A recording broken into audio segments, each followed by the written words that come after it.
Fellow countrymen and women, I'm here to address you once again in the course of our nation's history. I'm here to address Nigerians, especially on my brother and friend, the former governor of Anambra State and the former vice presidential candidate of our political party, Peter Obi.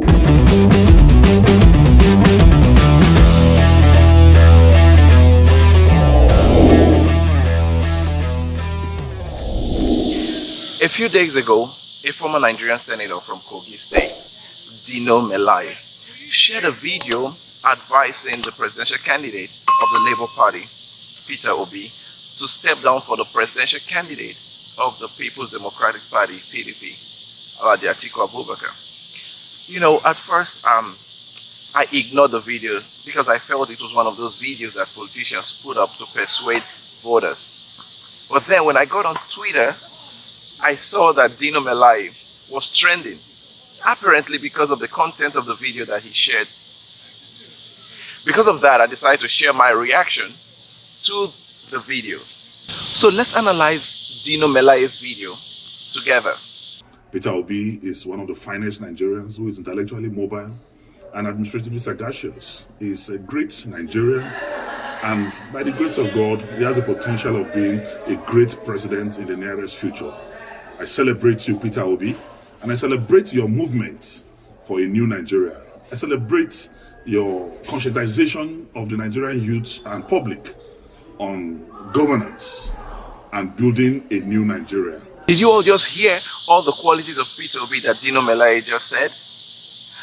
These qualities are what we need in any leader. He even said that Peter Obi will be a great president in the nearest future. Wow. Okay, let him continue. Dino, over to you. But I want to advise that your time is not now, because you will have to wait for your time. Really? Your time is not now? When was Dino Melaye appointed as the timekeeper of the Federal Republic of Nigeria? You know, what makes him think that now is not the time to elect someone like Peter Obi as Nigeria's next president? Anyway, timekeeper, continue. Let's hear your reason. I've listened to your postulations, I've listened to your arguments, I've listened to your deliveries, I've listened to your campaigns, and I can say that 90% of your campaign is dwelling on reducing the cost of governance. I mean, most of your campaigns is around cutting the costs of governance. And I want to tell you that the problem of this country is beyond just cutting the cost of governance. The problem of this country is beyond reducing the cost of governance. Really?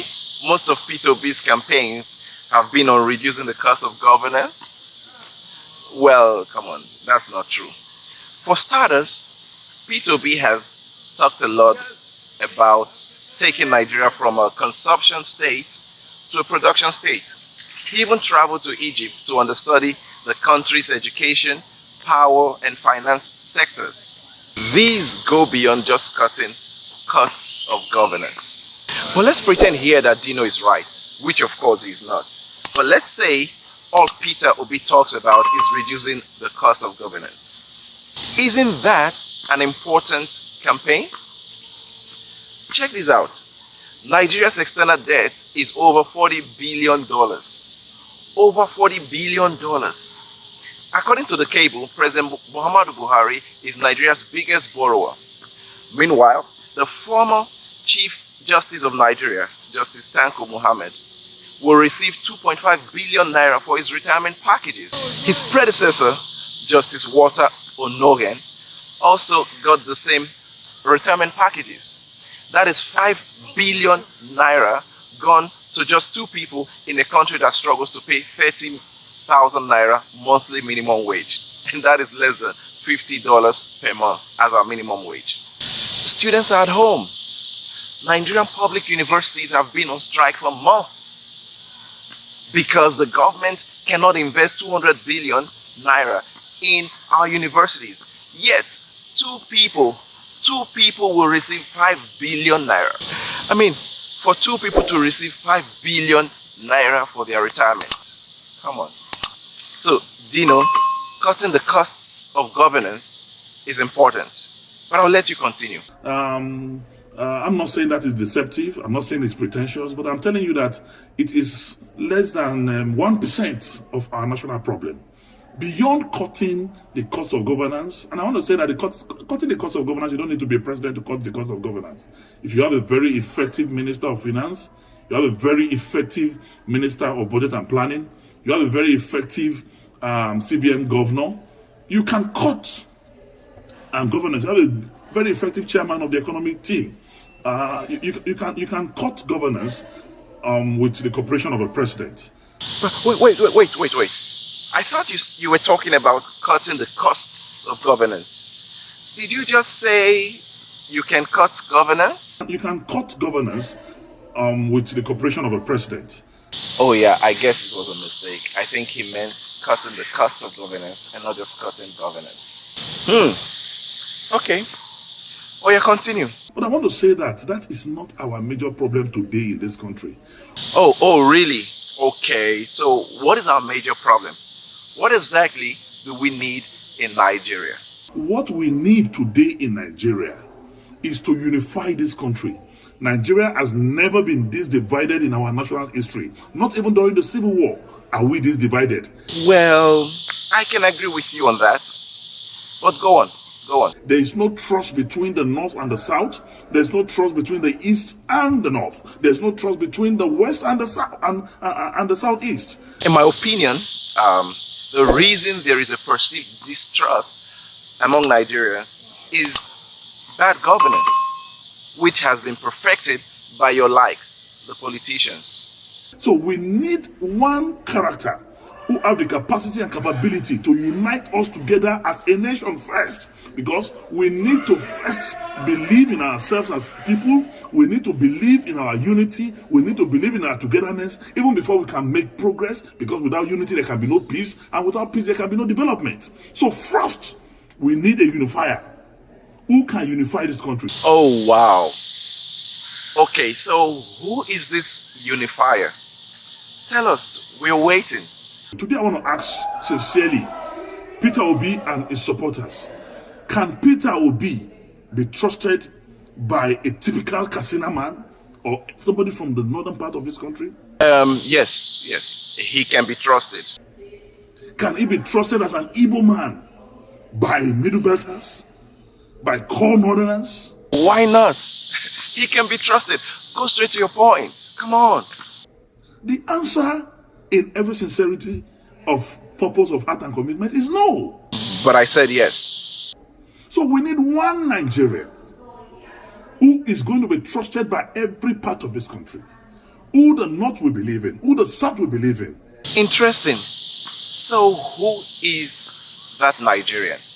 And that person, without blinking my eyes, is Atiku Abubakar.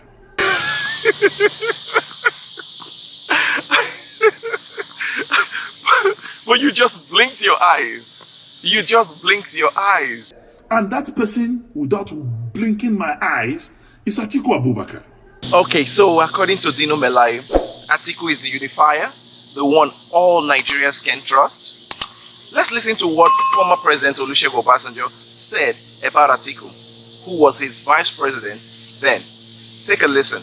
I have no personal issue with Atiku, but if I then, with what I know about Atiku, which you can read in my book. Okay, read the book. Are you a member of his family? With what I know about Atiku, if I have put Atiku forward, God will not have forgiven me. Okay. Listen. Clearly, Obasanjo cherishes God's forgiveness. A few weeks ago, Obasanjo said this again. Listen. I have always said, I don't say I don't make mistakes, I make many of them. But one thing that has happened to me is that God has never disappointed me. And that is very important. My mistake. For instance, one of the mistakes I made was picking a number 2 when I was going to become president. Obasanjo did not trust Atiku then. He still does not trust him now. Yet, Dino said that Atiku is the one that all Nigerians can trust. But Atiku's boss does not trust him. Imagine when your boss does not trust you. Anyway, Dino, continue. Who, when it was dangerous for any learner to talk about the issue of devolution of powers, when it was dangerous for any learner to talk about the issue of restructuring, he did, with every boldness in him. Oh, impressive. And I commend him for that. But any other reason why we should consider Atiku? Today, Atiku Abubakar married a Yoruba man, have Yoruba sons. Chineke ekweli ihe ọjọọ. Atiku married a Yoruba man? When? Where? Today, Atiku Abubakar married a Yoruba man, have Yoruba sons. I'm shocked. I never expected it. I never expected it. Hey, come on. I think he made a mistake. I guess he wanted to say Atiku married a Yoruba woman.